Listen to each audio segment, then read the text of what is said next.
23, 25, 28. The years you are currently inside are the highest return years available to you in the entire arc of a human life.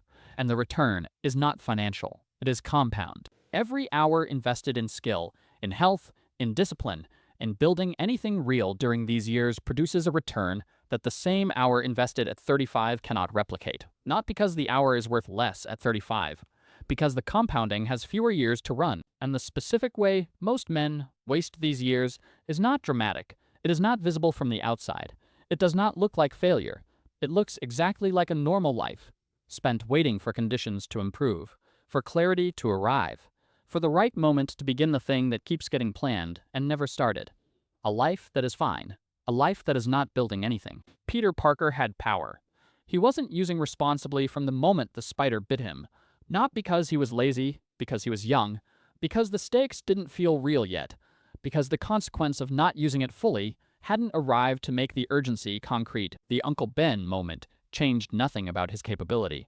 It changed his relationship with the cost of deferral. He already had everything he needed. The question was always what he was doing with it. You are at the same question right now. Here is what the answer costs if you get it wrong, and what it produces if you get it right. The years between 20 and 35 are the highest leverage years in a human life for one specific reason. The investments made during them have the most remaining time to compound. A skill built at 23 has 12 years of application before 35. A habit installed at 25 has a decade of compounding before it produces its full effect.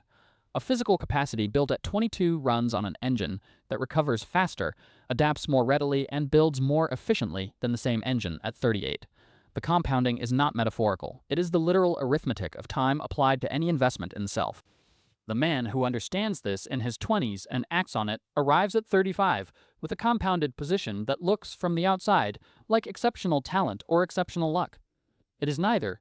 It is the compounding return on decisions made during years that most men spent waiting to feel ready. The readiness never arrives as a feeling. It only ever arrives as a decision. The waste does not feel like waste. That is the trap. It feels like reasonable caution, waiting until the situation is more stable before starting, waiting until the knowledge is more complete before committing, waiting until the energy is higher. The timing is better. The version of yourself that feels prepared for the thing finally shows up. The waiting feels responsible. It feels like the mature, measured response to uncertainty. What it actually is, mechanically, arithmetically, is the removal of years from the compounding window. Every year spent waiting is a year the compound interest did not run. And unlike financial compound interest, the compounding of skill and capacity and discipline cannot be retroactively applied. The year at 24 cannot be reinvested at 32. It is gone. The return it would have produced across the following decade is gone with it. Stay with this. What I am about to describe is the specific cost of the waiting, not abstractly, but in the concrete arithmetic of what a single year of deferral actually removes from the position you arrive at when the powerful years end. It is more than you think. A skill practiced for 10 years produces qualitatively different output than the same skill practiced for 5. Not twice as good, but categorically different in the way that decade compounded expertise is categorically different from half-decade expertise. The man who started at 23 arrives at 33 with 10 years. The man who waited until 28 arrives at 33 with 5. Same age. Different position. The gap is not the missing 5 years of practice. It is the compounding those 5 years would have run on the previous 5. That gap cannot be closed by working harder in the years remaining. It can only be prevented by not creating it in the first place. Using the powerful years looks nothing like the version most men are waiting to feel motivated enough to begin. It does not look like clarity about the destination. Parker did not have a clear map when he started. He had a decision that the power required responsibility, that the responsibility required action, that the action had to begin now rather than when the picture was clearer. The picture gets clearer through the action. It never gets clear before it. Using the powerful years looks like beginning the one thing today that the version of you at 35 will have been building for a decade.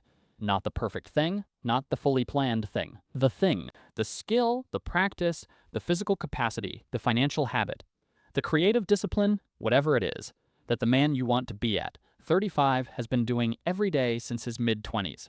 That man is not built at 35.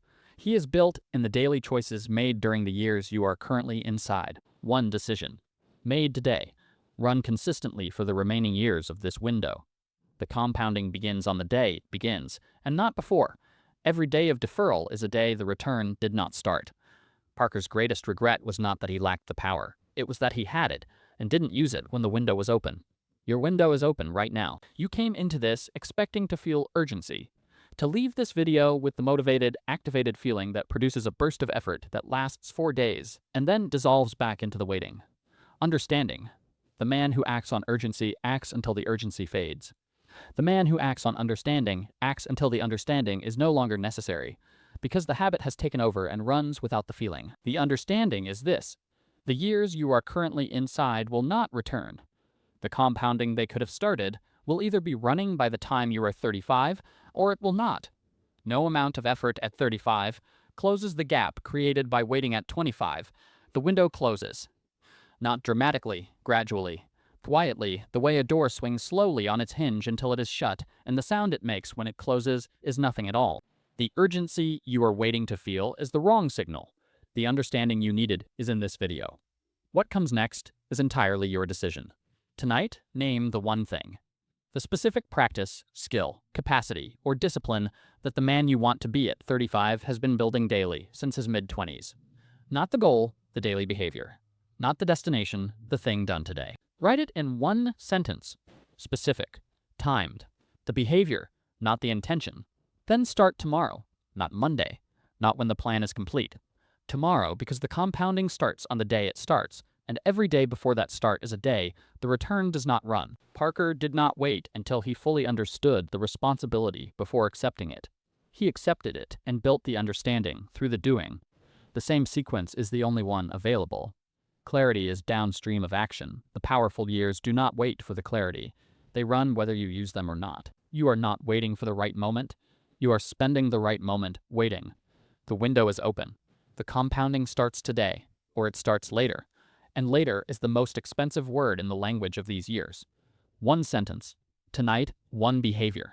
Tomorrow, the man at 35 is built by the decisions made right now. Not eventually, right now. This is what the powerful years require. Not more planning, not more motivation, not better conditions. A decision made in the conditions that exist tonight and honored in the conditions that exist tomorrow morning. One question. What is the one thing, the specific daily behavior, that the version of you at 35 will have been doing every day since today? Write it in the comments. Present tense, one sentence. That sentence is the compounding beginning. If this named the cost of waiting in a way nothing else has, subscribe. More of this. The window is still open.